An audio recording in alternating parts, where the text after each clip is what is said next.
OK. Alors, bonjour à tous. Ça me fait grand plaisir d'être avec vous aujourd'hui. Aujourd'hui, on va parler d'un livre un peu compliqué. Compliqué dans le sens que c'est le livre de Job. D'abord, je vais l'annoncer tout de suite. Mais c'est un livre qui, dans un sens, touche à un des sujets les plus complexes de l'existence humaine, de la condition humaine, c'est-à-dire la souffrance.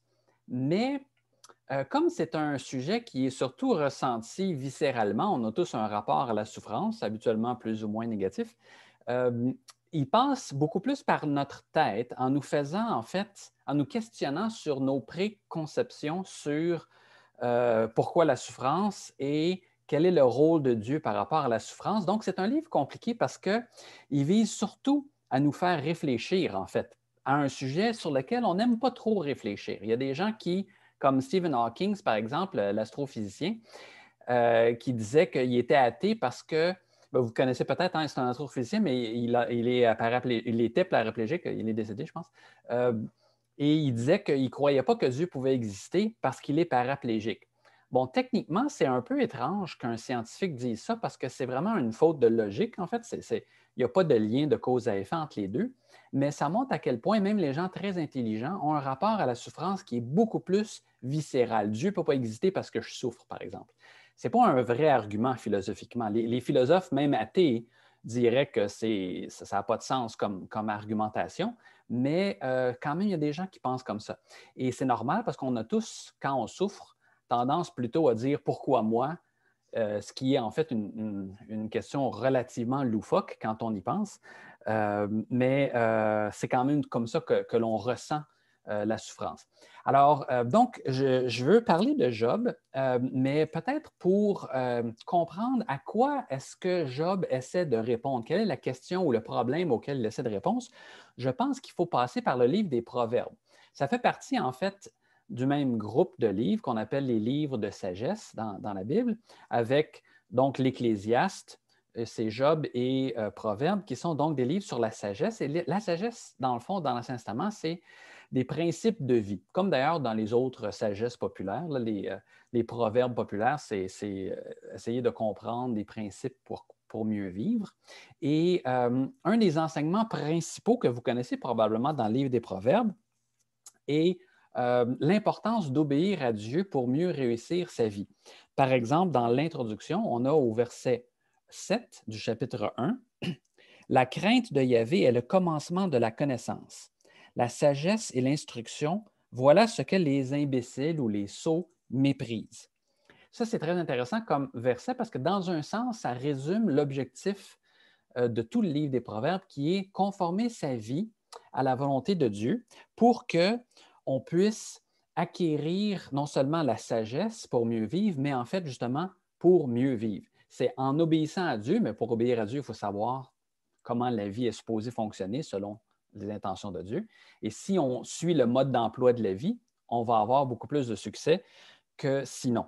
Et incidemment, le verset démontre très bien que pendant tout le reste du livre, ce dont il est question ici quand on parle du sage versus le sot ou l'imbécile, ça n'a rien à voir avec l'intelligence, le quotient intellectuel, ça a à voir avec l'attitude. Quel est l'insensé ou le sot? C'est celui qui se fout de Dieu et qui se fout des principes par lesquels Dieu a construit la vie et qui vit sa vie n'importe comment. Alors, ça n'a rien à voir avec l'intelligence, c'est un discernement et une attitude. Et vous connaissez probablement des gens qui sont à la fois très intelligents intellectuellement et qui ont une vie absolument horrible parce qu'ils ne savent pas comment vivre, comment réussir les choses les plus banales comme garder des amitiés, par exemple.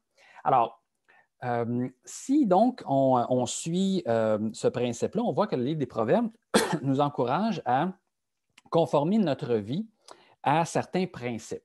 Et l'idée, c'est qu'il y a un lien entre nos choix et nos actions et les conséquences, bonnes ou mauvaises, qu'ils vont entraîner. Donc, si on vit mieux, on va avoir plus de succès, de bonheur, etc. Peut-être juste lire deux versets assez représentatifs de ces principes qui sont expliqués, finalement, on pourrait dire à peu près partout dans le livre des Proverbes. Je vais lire Proverbe 19, verset 23. Proverbe 19, 23. « La crainte de Yahvé mène à la vie. » Ça ressemble pas mal à Proverbe 1 à 7. La crainte de Yahvé mène à la vie. On se couche rassasié sans être visité par le malheur. Alors, craindre Yahvé, bon, évidemment, la crainte de Yahvé, c'est le respect pour l'autorité de Yahvé, conformer sa vie. Ce n'est pas vraiment avoir peur de Dieu, évidemment. C'est respecter l'autorité de Dieu. Donc, la crainte de Yahvé est, on imagine, se conformer donc à l'intention de Dieu, la volonté de Dieu, ça mène à la vie. Donc, on a l'impression qu'il ne se passera rien pour la personne qui suit Dieu. Et ensuite, dans Proverbe 12, 21, pour prendre un autre exemple, rien de mauvais n'arrive au juste, les méchants sont comblés de maux. Et là, on a le pendant. Donc, le juste, il n'y arrive rien de mauvais, et le méchant est comblé de maux, de problèmes. Alors ça nous donne l'impression, dans le livre des Proverbes, donc quand on lit ce genre de versets-là, qu'il y a un principe absolu, on pourrait dire une loi, qui est que tout va toujours bien pour le juste et tout va toujours mal pour le méchant. Mais le problème, évidemment, c'est que la sagesse populaire, que ce soit dans la Bible ou que ce soit en fait dans nos proverbes à nous, il ne faut pas vendre la peau de l'ours avant de l'avoir tué, ce genre de proverbe-là, ce sont toujours des principes de vie qui sont articulés et non pas une équation mathématique ou une loi absolue. Les proverbes sont des vérités, mais ce sont des vérités sur ce qui se passe habituellement.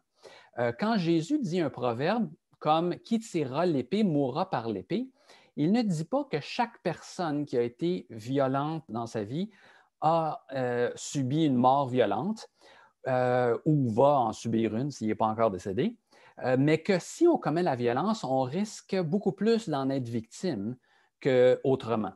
On sait que c'est vrai. On a beaucoup plus de chances de mourir assassiné si on est dans les Hells Angels que si on est une petite personne tranquille. Mais en même temps, rappelons-nous, il y a une semaine ou deux, la jeune fille, la jeune adolescente qui s'est fait tirer à Montréal sans que la balle soit visée pour elle, mais elle est quand même décédée de cette chose. Ça arrive que des gens normaux se font tuer, soit par un tireur fou, soit par une balle perdue.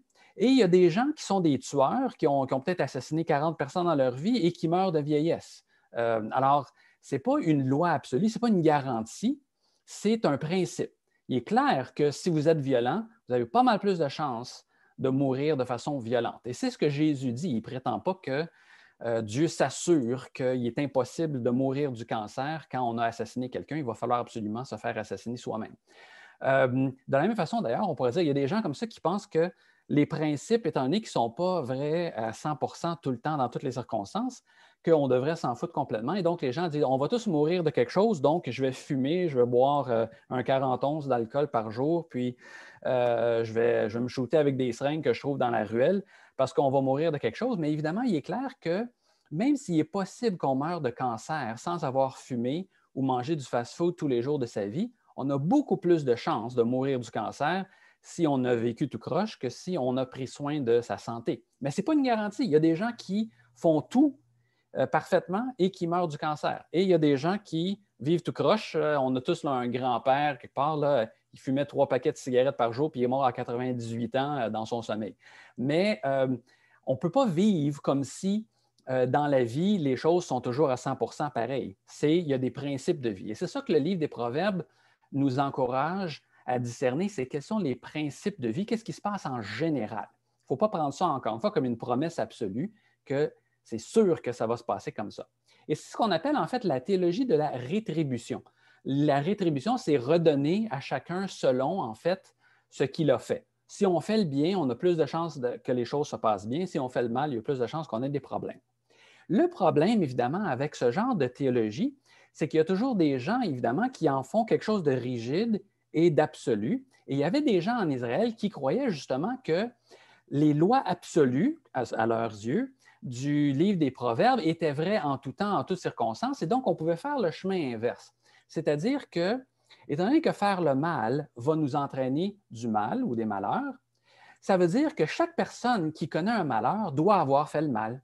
Et ça, évidemment, c'est une faute de logique. Techniquement, on ne peut pas dire si A implique B, ça veut dire que B implique A. Par exemple, pour prendre un exemple concret, cet homme est mort, donc il ne bouge pas.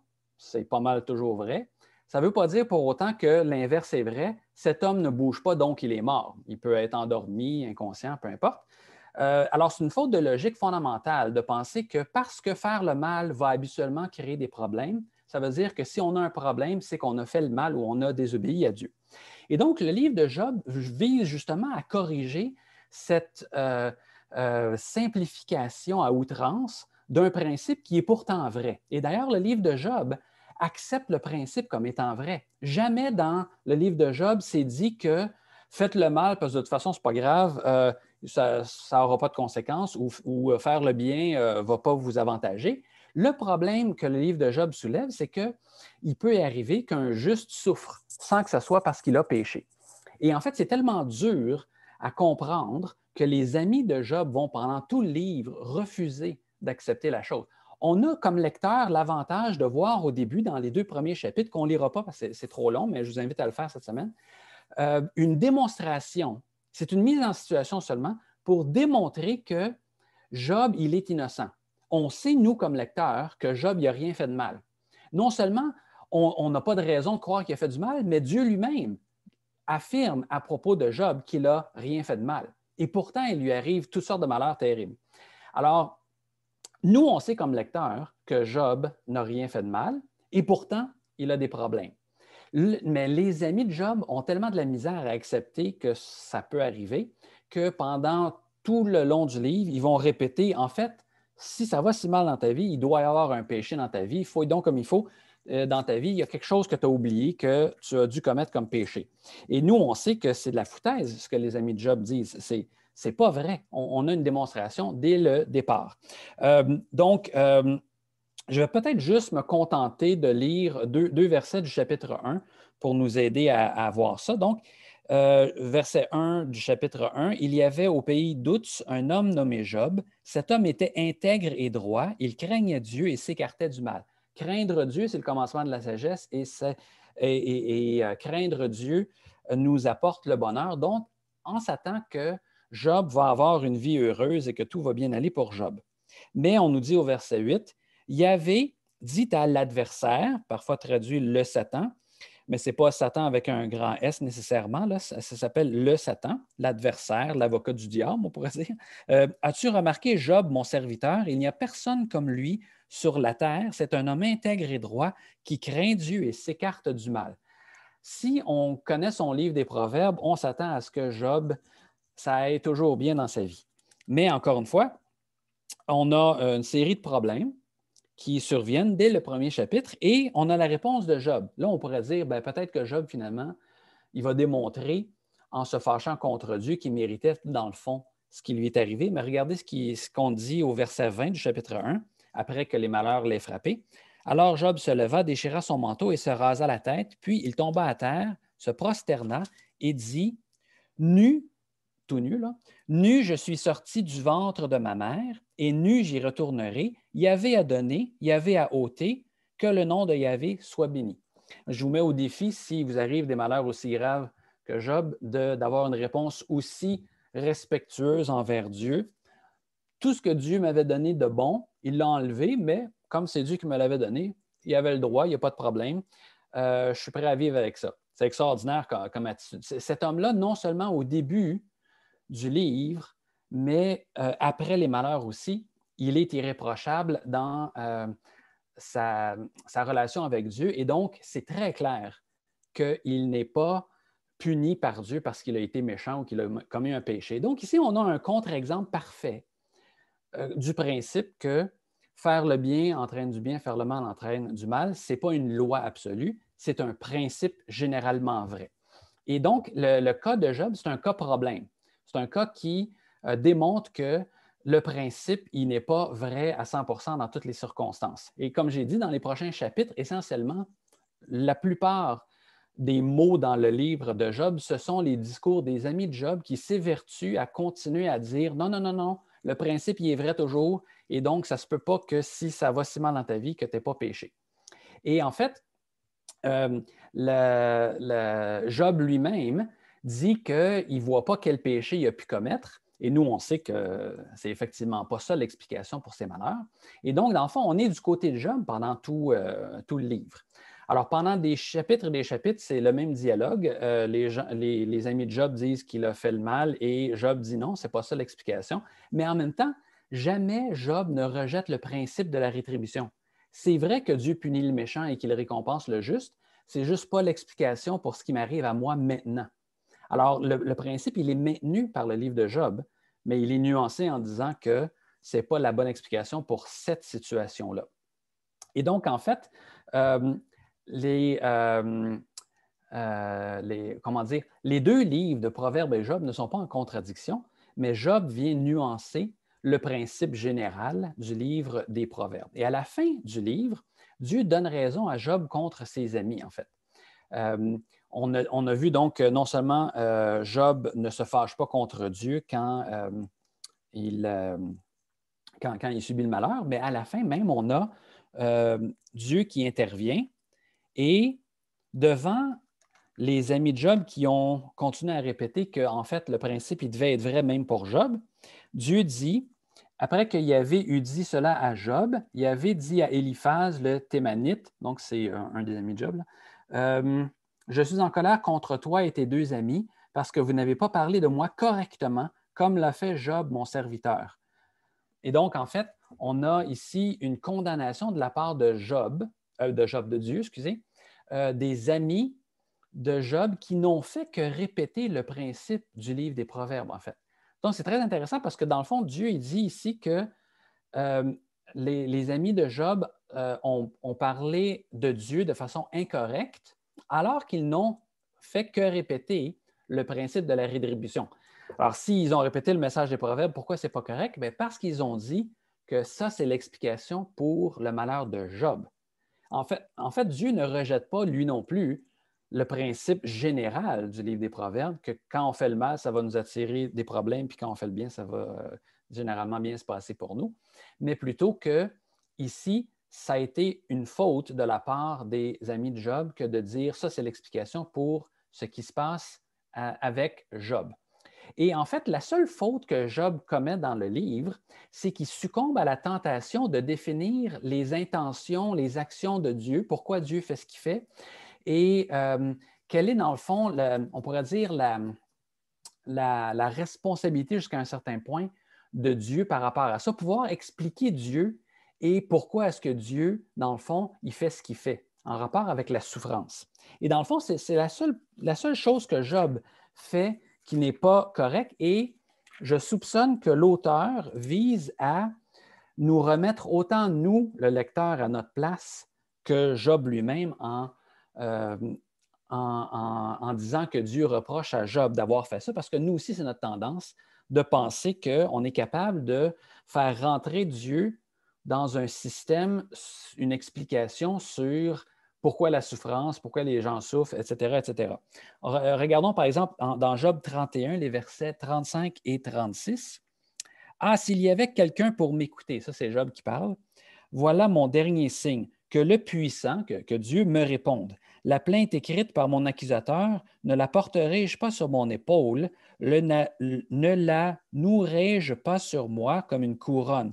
Je lui rendrai compte du nombre de mes pas, je m'approcherai de lui comme un chef.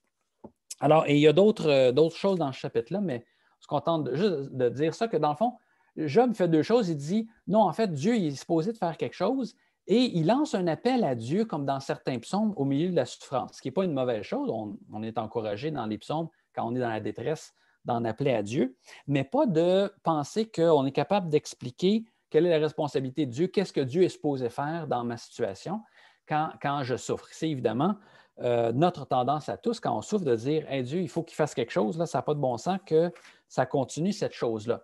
Or, justement, dans les chapitres 38 et 39, donc un petit peu après ça, avant la condamnation des amis de Job, que l'on a lu en partie avant, donc avant de se rendre à condamner les amis de Job, Dieu intervient et parle à Job d'abord en lui disant, dans le fond, une série d'exploits comme créateur.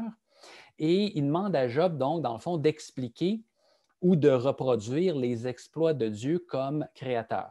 Il est en train, en fait, de dire à Job, si tu es si intelligent et que tu sais qu'est-ce que je posais faire par rapport à la souffrance, bien, fais donc comme moi pour créer le monde ou pour expliquer comment le monde fonctionne. Et Job se rend compte qu'il n'est ni capable de recréer les choses que Dieu a créées, ni d'expliquer comment Dieu s'y prend pour créer le monde ou pour organiser le monde, pour que le monde soit comme il est. Et donc, en fait, Dieu dit à Job qu'il ferait mieux de se taire plutôt que de penser qu'il est capable d'expliquer Dieu et ses motivations profondes, en particulier en relation avec la souffrance. Et encore une fois, je soupçonne que l'auteur vise autant à nous fermer le clapet à nous qu'à Job, en disant, dans le fond, que nous, on pense pouvoir savoir, là, Dieu, dans cette situation-là, il est supposé faire ça. Dieu, pourquoi il ne fait pas ça? Moi, je sais comment ça devrait se faire, tout ça. Et finalement, de dire, puisqu'on n'est même pas capable de comprendre les choses qui nous entourent, les choses les plus élémentaires qui nous entourent dans la nature, comment est-ce qu'on peut s'imaginer être capable de justifier ou ne pas justifier ou condamner Dieu pour ce qu'il fait et ce qu'il ne fait pas? Et dans le fond, le livre s'arrête dans un sens en queue de poisson parce qu'on s'attend à ce que, ayant dit, ben dans le fond, tu ne sais pas c'est quoi la réponse, que Dieu va nous donner la bonne réponse. Voici pourquoi je fais ça et voici. Bon, mais on n'arrive pas à ça, on arrive juste à la question. Dire finalement, les humains, vous n'êtes pas capables de comprendre. Il y a quelque chose qui est trop complexe pour vous, mais ce que vous devez faire, par contre, c'est reconnaître que si Dieu est Dieu et qu'il fait ce qu'il fait, peut-être qu'il est mieux placé que nous pour savoir pourquoi il fait ça. Et dans le fond, je vous ai déjà donné l'exemple, mais c'est un de mes exemples préférés, donc je vais le réutiliser. Mais je comprends mieux Dieu depuis que j'ai un chien parce que, en fait, je me rends compte qu'il n'est pas possible pour moi d'expliquer à mon chien pourquoi je tire fort sur la laisse quand il essaie d'attraper une moufette.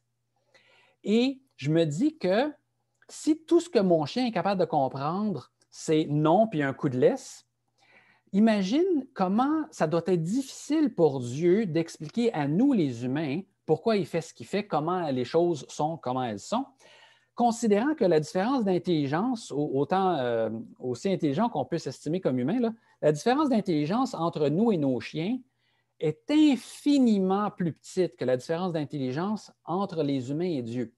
Alors, on ne peut pas se tourner vers Dieu et dire, voyons donc, qu'est-ce que tu fais là? Et c'est en fait un peu ce que Paul nous rappelle dans Romains. Je ne sais pas si vous vous rappelez de ce texte-là, mais c'est un texte qui est un peu insultant, mais en même temps encourageant quand on le prend du bon côté, c'est-à-dire comme c'est supposé de nous encourager à la confiance en Dieu. C'est Romains 9, verset 19. C'est en particulier là, sur la question complexe là, de la punition pour le péché et tout ça, mais on n'entrera pas dans les détails, mais au fond, ce que Paul dit dans Romains 9, 19 à 21, c'est « Alors diras-tu, donc toi, mon lecteur, comment peut-il encore, Dieu, faire des reproches? En effet, qui peut s'opposer à cette décision? » Donc, comme si c'était Dieu, dans le fond, qui était ultimement responsable de l'histoire humaine. Mais toi, humain, qui es-tu donc pour discuter avec Dieu? L'objet façonné dira-t-il à celui qui l'a façonné, pourquoi m'as-tu fait ainsi? Le potier n'a-t-il pas autorité sur l'argile pour faire avec la même pâte un objet pour un usage noble et un objet pour un usage vil? Bon, la discussion de Romains 9, c'est un peu compliqué, on n'entrera pas dans ces détails-là, mais il y a un bon point, Paul, en disant, est-ce que le pot va dire au potier, à celui qui a fait le pot, voyons, qu'est-ce que tu fais là, pourquoi tu as fait ça comme ça? Évidemment, la différence d'intelligence entre le pot et le potier, bon, c'est à peu près la différence d'intelligence qu'il y a entre nous et Dieu. Alors, on devrait avoir, nous aussi, le réflexe de faire attention et de faire confiance plutôt à Dieu. Et ce qui est encourageant dans le livre de Job, c'est que non seulement on nous dit, ce qui est moins encourageant, vous êtes trop niaiseux, dans le fond, les humains, pour comprendre, mais en plus, on nous dit que faites-vous-en pas. Pour Dieu aussi, c'est un problème, la souffrance du juste. Il y a quelque chose qui est aberrant, qui est terrible aux yeux de Dieu aussi, parce que Dieu, justement, il va, à la fin du livre de Job, il va rétablir Job. Il va le retourner à sa condition pour montrer que la justice de Dieu, elle n'est pas différente de la nôtre au sens où nous, on peut trouver que c'est terrible que le juste souffre, mais Dieu, pour lui, ce n'est pas grave. Non, pour Dieu aussi, c'est grave. Mais on ne comprend pas pourquoi Dieu fait les choses exactement comme ça parce qu'on est limité dans notre compréhension. Ça n'implique pas que Dieu n'est pas juste ou Dieu n'a pas de compassion ou que Dieu n'a pas les mêmes réflexes que nous de trouver ça terrible que les gens souffrent quand ils ne méritent pas de souffrir. Et en fait, ça, c'est quelque chose qui n'est peut-être pas si apparent à la première lecture de Job, mais qui est très clair quand on compare le livre de Job aux équivalents qu'il y a chez les voisins d'Israël. Parce qu'en fait, le livre de Job n'est pas du tout unique au Proche-Orient ancien. Il y a les Babyloniens, les Égyptiens, tout ça, ils ont des équivalents. Et ce qui est très intéressant, c'est la conclusion de ces livres-là, de ces autres livres sur le juste qui souffre, c'est que finalement, la justice des dieux n'a rien à voir avec la nôtre et que, dans le fond, non seulement la même chose que Job dit, on n'est pas capable de comprendre cette justice-là, mais qu'en fait, les dieux ne se soucient pas de la souffrance des humains et que ce qui est mal pour un humain peut être bon pour les dieux. Et ça, ce n'est pas ce que le livre de Job nous dit. Ce que le livre de Job nous dit, c'est qu'on n'est pas capable de comprendre pourquoi Dieu ce qu'il fait, mais ça ne veut pas dire pour autant que ce que nous, on trouve injuste ou mauvais, comme le fait que le juste souffre, Dieu trouve ça correct puis il n'y a pas de problème. Dieu aussi trouve ça un problème, mais pourquoi est-ce que Dieu laisse quand même la souffrance aller dans le monde? Ça, on est trop limité dans notre compréhension pour pouvoir se permettre de questionner Dieu là-dessus. On doit plutôt lui faire confiance. Et il démontre qu'il mérite notre confiance, entre autres parce qu'il rétablit Job et comment dire, il a compassion pour Job, il souffre avec Job dans le fond. Et je pense l'ultime démonstration de cette non-indifférence de la part de Dieu à nos souffrances, c'est le fait, rappelons-nous, qu'il a envoyé son propre Fils pour nous faire justement cesser de souffrir et nous réconcilier à lui et nous empêcher de souffrir éternellement en étant séparés de lui. Et l'exemple de Jésus est intéressant parce qu'à la fois, il démontre que l'enseignement du livre de Job, que le juste peut souffrir, il est vrai ultimement avec Jésus. C'est l'exemple parfait parce qu'il est entièrement juste, sans aucun péché, et pourtant il a souffert. Mais en plus, il montre que Dieu a été prêt à souffrir avec nous et pour nous, alors que justement Jésus ne le méritait pas, pour pouvoir justement régler le problème de la souffrance, pour régler le problème de la mort. Et nous, tout ce que l'on trouve terrible dans ce monde, la souffrance, les choses terribles qui se passent, bien, non seulement Dieu n'est-il pas indifférent, mais il a même souffert avec nous, pour faire cesser ces choses-là. Donc, on peut faire confiance à Dieu pour, je pense, deux raisons. La première, c'est que Dieu n'est pas indifférent, il l'a démontré. Et la deuxième, c'est parce qu'ultimement, il faut accepter qu'on ne comprend pas pourquoi tout le temps les choses se passent comme elles se passent. Mais si Dieu nous aime vraiment et que ce n'est pas par indifférence qu'on souffre, ça doit être un encouragement à dire que finalement, on va reconnaître que Dieu sait ce qu'il fait, puis que Dieu est bon, même si je souffre en ce moment. Et comme je dis, c'est une réponse un peu intellectuelle à un problème que l'on vit plus viscéralement, émotivement.